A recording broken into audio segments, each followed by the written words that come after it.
അസ്സലാമു അലൈക്കും വറഹ്മത്തുള്ളാഹി. കുടുംബത്തിൽ കലഹം, വഴക്ക്, ഒറ്റപ്പെടുത്തൽ. ഭാര്യ ചെയ്യുന്നത് ഭർത്താവ് ഇഷ്ടപ്പെടുന്നില്ല. ഭർത്താവ് എന്തെങ്കിലും ചെയ്താൽ അത് ഭാര്യയും ഇഷ്ടപ്പെടുന്നില്ല. മക്കളുടെ ഇടയിൽ പ്രശ്നങ്ങൾ, കുടുംബത്തിൽ പ്രശ്നങ്ങൾ. അതിന് ചെയ്യാൻ പറ്റിയ വളരെ മുജറബായ, പലർക്കും പറഞ്ഞു കൊടുത്ത് ഫലം കണ്ട ഒരു പ്രത്യേക അമലാണ് ഇന്ന് പറയുന്നത്. അതിന് ചെയ്യേണ്ടത്, സുബഹി നിസ്കാരം കഴിഞ്ഞ് ബൈബിലേക്ക് തിരിഞ്ഞ് അതേ ഇരിപ്പിൽ തന്നെ ഇരുന്ന്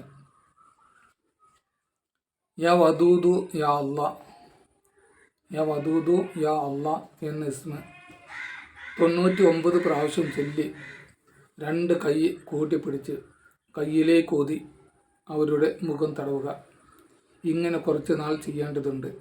ഇങ്ങനെ ചെയ്താൽ കുടുംബത്തിലുള്ള, ഭാര്യയിലുള്ള, ഭർത്താവിലുള്ള, മക്കളിലുള്ള എല്ലാ പ്രശ്നങ്ങൾക്കും പരിഹാരം കിട്ടുന്നതാണ്. ഇൻഷാ അല്ലാഹ് നിങ്ങൾക്ക് പ്രവർത്തിച്ചു നോക്കാവുന്നതാണ്. അസ്സലാമു അലൈക്കും വറഹ്മത്തുള്ളാഹി.